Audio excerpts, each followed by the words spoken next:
开，天地间将会迎来一场灾难。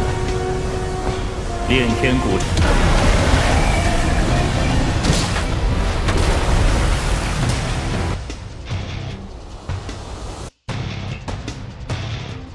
Halo Sobat Sama Kanang, gimana kabarnya? Semoga kalian baik-baik saja ya. Seperti biasa, pada video kali ini kita akan membahas preview cerita Donghua BTTH Flame Emperor episode ke-33, yang dimana pada episode sebelumnya Xiaoyan sempat dihantam dua tetuamu hingga terluka, tetapi ia memanfaatkan kecepatannya untuk menghindar dan melancarkan serangan balik jari pegas kuning. Namun, kekuatan misterius yang menghubungkan tiga tetuamu berhasil menahan serangan fatal tersebut. Karena pertarungan berlangsung terlalu lama, Patriark mulai murka dan memerintahkan mereka menggunakan teknik penyegelan rahasia.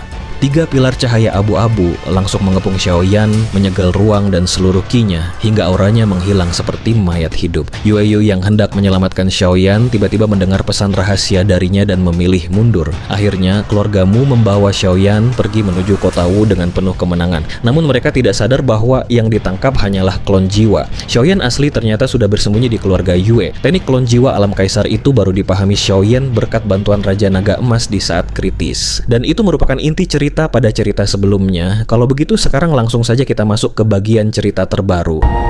老师，你一直都是对的。 Setelah berulang kali memastikan bahwa rombongan musuh benar-benar telah pergi, Xiaoyan segera menggunakan kekuatan jiwanya untuk membungkus rumah kayu kecil tempatnya bersembunyi. Sembari mengembuskan napas lega, ia dengan lembut mengusap cincin di jarinya. Sosok Raja Naga Emas mendadak melayang keluar dan muncul tepat di hadapan Xiaoyan. Grandmaster, sebenarnya apa itu jiwa alam kaisar? Tanya Xiaoyan yang masih didera rasa terkejut. Raja Naga Emas pun menyaut perlahan. Aku tahu kalian pasti punya pertanyaan, tapi aku tidak bisa menampakkan diri dalam situasi luar ruangan tadi. Lagi pula, beberapa aura yang sangat samar masih tersembunyi dalam kegelapan. Jika aku gegabah muncul, itu hanya akan menimbulkan kebingungan bagi kalian. Mendengar hal itu, Xiaoyan sedikit mengerutkan kening. Meskipun ia belum mengetahui batas kekuatan asli Grandmasternya, jika sang guru menyebutnya sebagai aura samar, kekuatan misterius itu jelas bukan sesuatu yang bisa ia hadapi saat ini. Terlebih lagi, Raja Naga Emas bahkan tidak menganggap penting kekuatan Dou di bintang 5 milik Yueyu. Kau tak perlu terlalu mencemaskan soal itu. Sekarang, tugasmu adalah memberikan pil kultivasi dasar kepada gadis kecil Qing Yuan. Lalu tunggu dengan tenang orang benar dari tiga surga Xuantian datang menjemputnya. Meninggalkan tempat ini adalah opsi terbaik. Kalau tidak, kau tahu sepertinya punya rencana tersembunyi lain tentangmu. Lanjut Raja Naga Emas memberi nasihat. Di sisi lain, sang kakek mulai membeberkan rahasia kartu truf barunya. Adapun mengenai jiwa alam kaisar, kau bisa menggunakan kekuatan jiwamu sendiri untuk merasakannya. Secara alami, ia akan memadatkan klon jiwa yang memiliki rupa, kekuatan, dan aura yang persis sama denganmu. Kecuali kekuatan jiwa musuh jauh lebih tinggi darimu, bahkan ahli selevel Dou di bintang 6 pun tidak akan mampu mendeteksinya. Raja Naga Emas juga menambahkan bahwa meski mencapai alam jiwa kaisar, mengizinkan pemadatan klon benua Doudi, pada akhirnya adalah alam yang lebih tinggi yang memiliki penekanan ketat pada aspek ki. Oleh karena itu, seseorang setidaknya harus menyentuh alam kaisar fana seperti Xiaoyan agar mampu mewujudkannya secara substansial. Klon jiwa ini bisa menjadi penyelamat nyawa, namun ingat bahwa kalian berdua berbagi takdir yang sama. Jika tubuh utamamu terluka, klon jiwa tidak akan terdampak, tetapi begitu klon jiwa berwujud fisik ini terluka, efek kerusakannya akan langsung membalas kepadamu. Wanti-wanti Raja Naga Emas. Mendengar penjelasan tersebut, Xiaoyan tentu saja sangat gembira. Sebuah klon yang memiliki aura serta kekuatan yang identik dengan dirinya adalah harta karun tak ternilai yang kini resmi menjadi kartu truf baru baginya. Baiklah, sekarang minumlah pil obat untuk memulihkan ki dan kekuatan jiwamu yang terkuras akibat pemurnian pil dan pertempuran beruntun tadi. Selesaikan masalah Qing Yuan setelah kondisimu pulih, karena menundanya terlalu lama tidak akan baik, pungkas sang guru. Xiaoyan sangat memahami niat baik Grandmasternya. Mengingat klan jahat ekstrateritorial di luar sana teramat kuat, ia tidak boleh malas dan hanya menggantungkan hidup pada kekuatan pelindung kakeknya yang biasanya hanya mengawasi dari balik bayangan. Tanpa membuang waktu, Xiaoyan langsung mengeluarkan sebutir pil obat berwarna ungu yang dikenal dengan nama pil teratai api. Selanjutnya, begitu menelan pil tersebut, rasa panas yang hebat mencuat dari perut bagian bawahnya, berubah menjadi aliran panas menyengat yang merambah ke jalinan meridian. Suhu ekstrem itu memicu kemunculan ki ungu samar di dalam saluran tubuhnya. Seiring dengan dipercepatnya sirkulasi mantra api oleh Xiaoyan, luka-luka kecil di sekujur tubuhnya perlahan-lahan mulai menutup dan sembuh. Khasiat murni dari pil teratai api ungu ini terbukti sangat signifikan. Saat untaian gas ungu membakar meresap ke dalam meridian, Xiaoyan bisa merasakan energi kuat yang selama ini mengendap dari konsumsi pil obat terdahulu, mulai mencair laksana es terkena panas. Sisa obat dari jantung Yin yang terkumpul berhari-hari itu menguap membentuk kabut energi samar yang bergerak naik, melebur ke dalam meridian, dan menjelma menjadi aliran energi murni yang langsung tersedot masuk ke dalam pusaran mantra api. Berkat pasokan masif ini, mantra api yang sempat redup akibat terkuras habis kini kembali memancarkan cahaya samar yang menerangi seisi rumah kayu. Namun, berkat proteksi kekuatan jiwa Xiaoyan sebelumnya, kilatan cahaya tersebut sama sekali tidak bocor keluar. Kabut energi murni itu juga mulai merembes ke dalam jalinan tulang dan sel-sel tubuhnya. Merespon pasokan tersebut, sel dan tulang Xiaoyan mendadak menjadi sangat rakus, melahap kabut energi dengan kecepatan luar biasa hingga kerusakan akibat pertempuran besar sebelumnya berangsur pulih menuju kondisi puncaknya. Merasakan mantra api miliknya perlahan terisi penuh, Xiaoyan menghela napas lega. Ia kembali memusatkan fokus untuk menyatukan sisa kabut energi menjadi aliran deras yang disalurkan ke seluruh anggota tubuhnya. Meskipun pil teratai api tersebut kemungkinan hanya berada di kelas 9, fungsinya sebagai pemicu sanggup mengaktifkan seluruh timbunan obat di dalam tubuhnya. Sebuah metode penyembuhan tingkat tinggi yang bahkan akan sulit ditiru dengan mudah oleh Presiden Baisu. Kabut energi tebal kian membubung menutupi seluruh organ dalamnya hingga tak menyisakan celah kosong. Karena volumenya terlalu masif, beberapa energi liar mulai berkeliaran tanpa arah dan langsung diserbu secara mandiri oleh otot serta tulang tubuhnya. Meskipun penyerapan liar ini sukses membuat fisiknya terasa kian tangguh, Xiaoyan sadar organ dalam dan tulangnya memiliki batas kapasitas tertentu. Jika pemaksaan penyerapan melampaui batas-batas tersebut, ia didera ketakutan luar biasa akan risiko mengerikan berupa keretakan internal pada organ tubuhnya. Membayangkan bunyi klik tanda tulangnya patah sempat membuat Xiaoyan bergidik ngeri di tengah meditasinya. Jangan khawatir, biarkan tulang dan ototmu menyerap sisa tenaga yang ada. Jangan remehkan kapasitas tubuhmu yang sudah berlevel 3 bintang Dodi, potong Raja Naga Emas, seolah tahu apa yang berkecamuk di pikiran muridnya. Begitu seluruh kabut energi murni tersebut terserap tanpa sisa, rona pucat keunguan di kulit Xiaoyan perlahan memudar, dan gurat ketegangan di wajah tampannya akhirnya rileks sepenuhnya.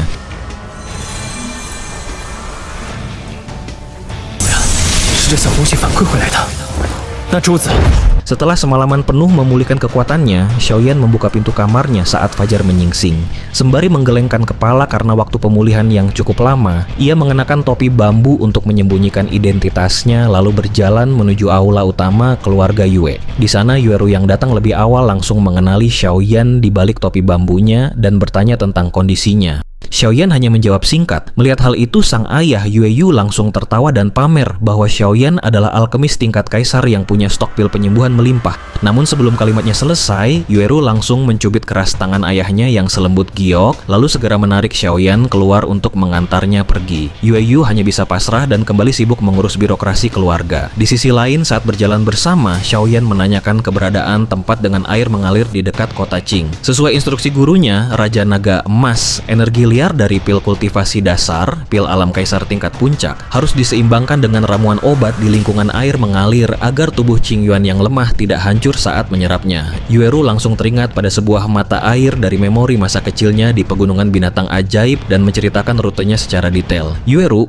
sempat menawarkan diri untuk ikut demi membantu merawat Qingyuan karena sesama perempuan, namun Xiaoyan langsung menolak halus. Hal ini karena Raja Naga Emas sudah melarangnya membawa orang lain. Yueru yang pengertian tidak memaksa. Ia mengantar Xiaoyan sampai ke depan kamar Qingyuan dan mengingatkan bahwa utusan 3 langit Xuantian akan tiba dalam 10 hari lagi. Begitu Yueru pergi, Xiaoyan masuk ke kamar kayu dan langsung digoda oleh suara Raja Naga Emas tentang bakatnya menyebar pesona kemana-mana. Xiaoyan hanya bisa pasrah karena ia murni menganggap Yueru sebagai teman. Di atas ranjang, tubuh Qingyuan tampak koma berselimut sutra es dan bungkusan cahaya putih murni yang melindunginya. Atas perintah gurunya, Xiaoyan menyesuaikan posisi penggaris berat Heavy Swan Ruler di punggungnya, lalu menggendong Qingyuan diam-diam meninggalkan kediaman keluarga Yue demi menghindari kecurigaan. Saat mendekapnya, aliran energi murni terasa menyehatkan tubuh Xiaoyan yang langsung memacu langkahnya menuju mata air Nether. Sementara itu, di jalur hutan yang sunyi di dalam pegunungan binatang ajaib, sekelompok tentara bayaran veteran bergerak dalam keheningan yang mencekam. Mata mereka waspada menyisir area gelap dan tangan mereka mencengkeram senjata di pinggang siap bertarung. Sebagai veteran, mereka cukup bertukar pandangan untuk membaca kode bahaya. Di sisi lain, Xiaoyan yang menggendong Qingyuan berada di barisan paling depan rombongan ini. Ia merasa pergerakannya jauh lebih ringan setelah menyimpan penguasa api surgawi kuno miliknya yang biasanya selalu menekan Douqi dan berbobot sangat ekstrem.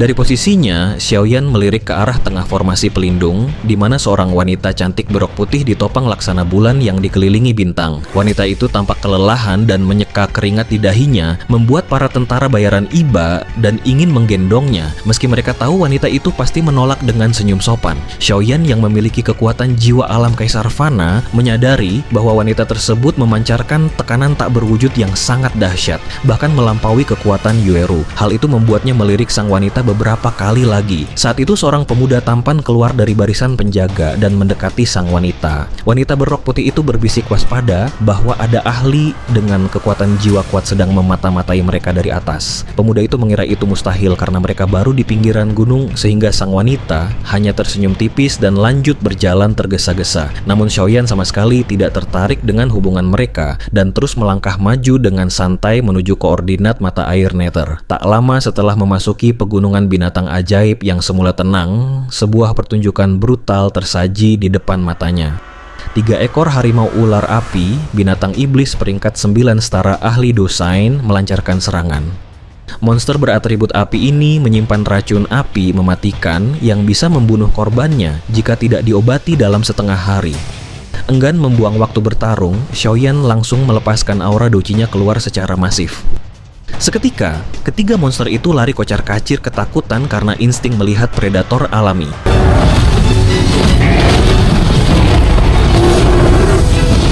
Kita sampai, sesuai deskripsi Yueru, ini pasti mata air Nether, ucap Xiaoyan puas menatap air terjun raksasa yang mengalir deras dari atas langit di kejauhan. Saat melangkah memasuki hutan kecil di dekat air terjun, suasana sekitar berubah menjadi sedikit lebih redup. Namun, karena area radius ini sudah dipetakan sebelumnya oleh kekuatan jiwanya, Xiaoyan tidak perlu cemas akan adanya serangan mendadak. Matanya menyapu sekeliling untuk mencari gua atau tempat persembunyian alami yang paling terisolasi. Ia tahu betul bahwa memurnikan pil obat alam kaisar tingkat puncak pertama ini pasti akan memicu kehebohan energi spiritual yang sangat masif di udara. Seiring langkah kaki Xiaoyan yang merangsek semakin dalam ke dalam rimbunnya hutan lebat, gemuruh suara deru hempasan air terjun pun terdengar semakin keras dan menggema memenuhi telinganya. Xiaoyan berjalan perlahan menyusuri tepi sungai sambil menggendong Qingyuan yang tak sadarkan diri di punggungnya. Mengingat keributan energi dari pil kultivasi dasar akan sangat besar, ia sengaja mencari tempat tersembunyi di area hilir air terjun. Oh, ternyata ini adalah ranjang batu giok, cetus Xiaoyan saat matanya menangkap sebuah batu hijau besar di dekat sungai. Dari kejauhan, batu ini tampak seperti batu biasa. Namun setelah diperiksa lebih dekat, permukaannya dipenuhi pola agak aneh dan sedikit transparan, bahkan samar-samar terlihat pasta kental mengalir di dalamnya di bawah cahaya terang. Menekan rasa terkejutnya, Xiaoyan membungkuk untuk membaringkan Qingyuan dengan hati-hati di atas batu yang cukup besar tersebut. Ranjang batu yang dipelihara langsung oleh aliran sungai ini memiliki efek magis menyehatkan tubuh dan memperbaiki luka,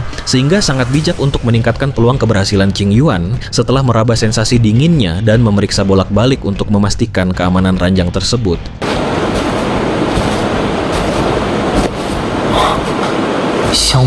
Xiaoyan tak kuasa menahan napas kagum atas karya luar biasa alam di pegunungan binatang ajaib ini. Karena kau sudah siap, mari kita siapkan cairan obat penetralisir agar gadis ini lebih mudah menyerapnya, ucap Raja Naga Emas perlahan. Mendengar hal itu, ekspresi Xiaoyan seketika berubah serius. Cairan penetralisir untuk pil kultivasi dasar itu disebut cairan Giok Hunyuan, sebuah zat yang sangat sulit didapatkan. Jika sampai gagal, ia tidak tahu kapan bisa mendapatkan harta karun langit dan bumi seperti ini lagi. Melihat keseriusan muridnya, Raja Naga Emas melambaikan tangan untuk memasang penghalang energi tak terlihat di sekitar area tersebut agar orang lain tidak bisa menemukan mereka. Di sisi lain, meskipun sangat kuat semasa hidupnya, sang guru tidak memahami ilmu alkimia sehingga tidak bisa membantu proses pemurnian. Setelah merasa lega, Xiaoyan duduk bersila di atas ranjang batu. Namun, ia tidak langsung bergerak melainkan memejamkan mata selama setengah jam demi menenangkan kondisi pikirannya agar tidak mengalami jiwa terbelah. Saat membuka mata, tatapan hitam pekatnya sudah setenang sumur kuno. Xiaoyan mengusap telapak tangannya di alam hampa, membuat 3 kotak giok melayang terbuka dan menyebarkan aroma aneh yang menyegarkan semangat. Kotak-kotak itu masing-masing berisi bahan dasar, cairan jantung bumi, sepotong batu ibu bumi hitam, dan buah roh darah merah. Bahan-bahan ini mutlak diperlukan untuk menetralkan kekuatan dahsyat pil obat tingkat 1 kekaisaran tersebut. Proses memurnikan sebenarnya bukan tugas sulit bagi Xiaoyan saat ini. Ia melambaikan tangan membuat batu ibu bumi hitam melayang, lalu menyemburkan api putih susu dari mulutnya untuk menyelimuti batu tersebut di bawah kendali suhu yang sangat tinggi. Dalam waktu kurang dari 10 menit, retakan mulai muncul di permukaan batu hitam disertai aroma samar. Xiaoyan menjentikan jarinya, melepaskan aliran energi tipis hingga lapisan hitamnya luruh dan memperlihatkan pasta putih pucat di dalamnya. Setelah itu, ia menurunkan suhu api menjadi gumpalan tipis di bawah alas batu, layaknya memanggang mangkuk batu. Di dalam mangkuk, pasta putih itu berputar mengeluarkan gelembung kecil yang memecah menjadi gas hitam tipis. Gas ini adalah kotoran beracun yang harus dibuang habis. Jika tidak, cairan giok hunyuan dipastikan gagal. Hanya butuh 10 menit bagi Xiaoyan untuk membersihkan gas beracun tersebut. Ekspresi Xiaoyan tetap tenang saat melanjutkan prosesnya. Ramuan terakhir, buah roh darah, juga diubah menjadi cairan merah di bawah balutan api putih susunya. Setelah semua siap, ia mengeluarkan beberapa botol giok indah. Melalui kekuatan pikirannya, setetes cairan dari ketiga bahan di kotak giok dialirkan bersamaan ke dalam mangkuk giok transparan. Begitu ketiga cairan bercampur, asap tipis mendesis keluar. Akibat adanya sifat saling bermusuhan, cairan-cairan itu mulai saling mengikis dan mengeluarkan gelembung kecil. Xiaoyan mengamati proses korosi tersebut tanpa berkedip. Namun, sesaat kemudian, cairan jantung bumi dan cairan ibu batu bumi justru lenyap sepenuhnya, menyisakan cairan merah yang berbintik-bintik. Terlalu banyak buah roh darah, gumam Xiaoyan sambil menggelengkan kepala. Berdasarkan resep asli, cairan giok hunyuan yang sukses seharusnya berwarna hijau seperti giok murni. Sedangkan hasil di mangkuknya berbintik dan gagal. Meski tidak patah semangat karena sadar keberhasilan instan membutuhkan keberuntungan luar biasa, Xiaoyan tetap merasa sedih mengingat nilai material tersebut sangat mahal dan bisa membuat hatinya berdarah jika gagal lagi. Di sisi lain, gumpalan sutra es di tubuh Qing Yuan di atas ranjang batu sebenarnya sudah mencair. Namun anehnya, Qing Yuan tetap diam, tak bergerak sedikit pun, persis seperti seorang putri tidur yang menanti untuk terbangun. Sambil memandangi Qing Yuan di atas ranjang batu giok, Xiaoyan kembali menyiapkan cairan obat penetralisir. Proses ini tetap berupa tugas berulang untuk menyesuaikan proporsi pencamburan ketiga cairan. Pada jenis cairan penetralisir pil obat ini, salah takaran sedikit saja akan merusak keseimbangan dan memicu kegagalan. Karena itu, keadaan pikiran tidak boleh berfluktuasi karena gagal. Lagi pula, proses ini tidak sama seperti penggabungan pil obat yang langsung melebur bahan menjadi satu. Tercatat Xiaoyan gagal 9 kali berturut-turut hingga menghabiskan sepertiga volume 3 harta karun langit dan bumi tersebut. Namun, meskipun biayanya tinggi, wajah Xiaoyan tetap tenang tanpa tanda ketidaksabaran. Tangannya justru menjadi semakin terampil dan tidak lagi ragu-ragu saat menyesuaikan proporsi seperti sebelumnya. Dengan keahlian alkemisnya saat ini, hanya sedikit rekan sebaya yang mampu melampauinya. Ia tidak akan membiarkan kegagalan mengganggu pikirannya. Jika mengatasi ini saja tidak bisa, bagaimana mungkin dia bisa bersinar di asosiasi alkemis nanti? Tatapan Xiaoyan tertuju intently pada mangkuk giok, tempat 3 cairan menyatu di ujung jarinya. Setiap kali proporsi salah satu sisi berkurang, ia cepat menambahkan tetesan baru demi menjaga keseimbangan. Setelah beberapa kali gagal, cairan kali ini tampak semakin jernih, pekat, dan mulai mengeluarkan aroma lembut. Menghirup aroma ini, riak akhirnya muncul di mata Xiaoyan. Dengan jentikan jari yang tegas, setetes cairan ibu batu bumi dijatuhkan ke dalam mangkuk. Kepulan asap tipis segera keluar, menyisakan semangkuk kecil pasta kental sehijau giok murni. Xiaoyan menghela napas lega lalu memindahkan pasta itu ke botol giok halus. Tentu saja jumlah ini belum cukup untuk menetralkan pil kultivasi dasar. Namun, dengan keberhasilan pertama ini, tugas selanjutnya jauh lebih mudah. Dalam waktu sekitar 2 jam, lebih dari setengah sisa bahan berhasil disiapkan. Melihat cairan hijau yang memenuhi botolnya, ekspresi puas akhirnya muncul di wajah Xiaoyan. Produk jadi ini sudah cukup untuk kebutuhannya.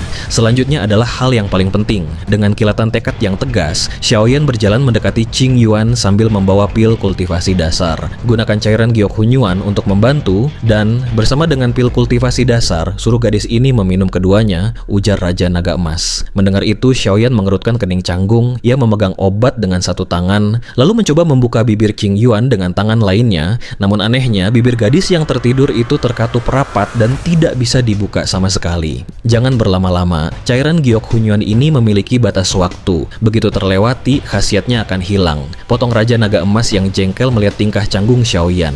难得遇见一个对眼的人，将这些留给你，也是能够了却一解心几愿。天里，我已经乘机吸收了魔毒斑，升到2星斗宗了。